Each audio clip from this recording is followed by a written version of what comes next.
Hello, friends, family, others. Welcome back to Keef's Kitchen. This week, I'm making something that I haven't had in a long time, and I'm willing to bet that you have never had. All right, we're doing prosciutto wrapped stuffed dates. All right, now dates are these little fruits that are very sweet, and they have a really kind of like a stone center, kind of like a pit. And typically you use them as like a sweetener in stuff, but we're actually going to use these dates in a savory recipe because, you know, I'm a savory man. So we're going to take these dates, we're going to cut them in half, take that pit out, we're going to stuff some cheese in them, we're going to wrap them with prosciutto, or you could use bacon if you wanted, but I had some cheap prosciutto I found. So wrap it in prosciutto, bake it in the oven, toss it with fresh goat cheese. I said toss. I meant top. Okay? No judgment zone. Let's make some stuffed dates. All right, my friends, to begin, preheat your oven to 350 degrees. A nice easy temperature to remember. Take a baking sheet and line it with tin foil. This will help clean up later on. It makes it nice and easy. When the grease or cheese drips down, you don't have to worry about scraping it off a pan. And this is optional. Use a baking rack. I had one, so I used it, but you don't have to. Now we're going to process our dates, okay? If you've never seen a date, this is what it looks like.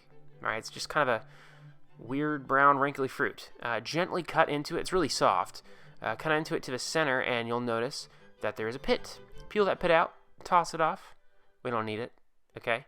And you'll notice it makes a nice little hollow fruit. So I did 6 of cheddar and 6 of Asiago, as you can see. So that's 12 total. These are just little cheese blocks that I cut about a ½ inch long, and they will fit really nicely inside the dates, as you can see.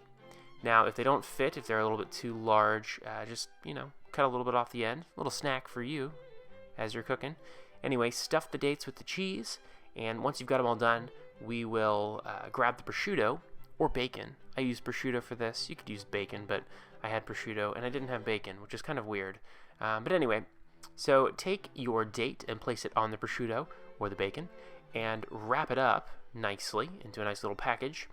And if you had bacon, I would definitely recommend at this point sticking a toothpick right through it just to hold it all together, because bacon tends to curl up as it cooks. Prosciutto, not really. So I really didn't have the issue, but if you use bacon, I would definitely recommend a toothpick. So once you've wrapped all of your cheese stuffed dates, we're going to place them on the baking sheet.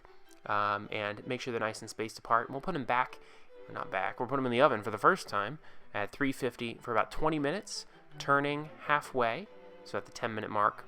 And then when you're done, this is what you get. Now, they look a little pale compared to what it would look like if it was bacon, but that's okay. You know, it tastes good, all right, and that's what matters. It's a no judgment zone. I appreciate you not judging the color. And now this is some goat cheese. We're going to put a little goat cheese right on top.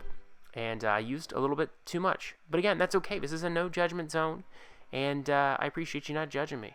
So anyway, that's it. Time to eat. All right, my friends. The dates are done. Now, they don't look the prettiest. I'm not going to lie. They're kind of ugly looking. If you did these with bacon, they probably would look prettier. And I got to admit, my goat cheese job on the top, not the best.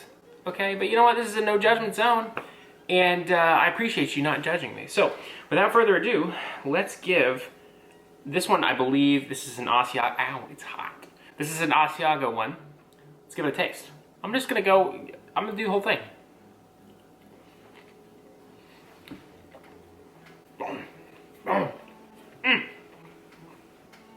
So, if you've never had a date, they're very, very sweet. Kind of a thick fruit, and it tastes very just sweet. And then the Parma ham, the prosciutto, salty, hammy. You know, it's good. And then the cheese on the inside. So that one was an Asiago one. It's really good. It's like sharp and salty and a little sour and just awesome. And then the goat cheese on top is creamy and cooler. And it just adds a really nice, it cuts through everything. It tastes great. So that was fantastic. Let's, I'm gonna try this cheddar one. I'm gonna take a bite halfway. We'll see if I can actually get a half bite, and I'll tell you what I think of this one. One of the big differences between this one and the Asiago is that this one has got a lot of that like more traditional something stuffed with cheese feeling. It tastes awesome. I love this. This is great. Now, this may not be for everybody, all right? Some people really don't like how sweet dates are, and I don't blame them, okay? Some people don't like the cheeses. I don't blame them. You know, this is a no judgment zone. You don't have to like everything I make, okay? But I appreciate it if you do. And I appreciate you watching. And yeah, that's been it for Keith's Kitchen. I'll be back next week with another episode. Hopefully of another savory thing. We'll see. I don't know. See where the wind takes me. All right, guys. Have a good one. See you later.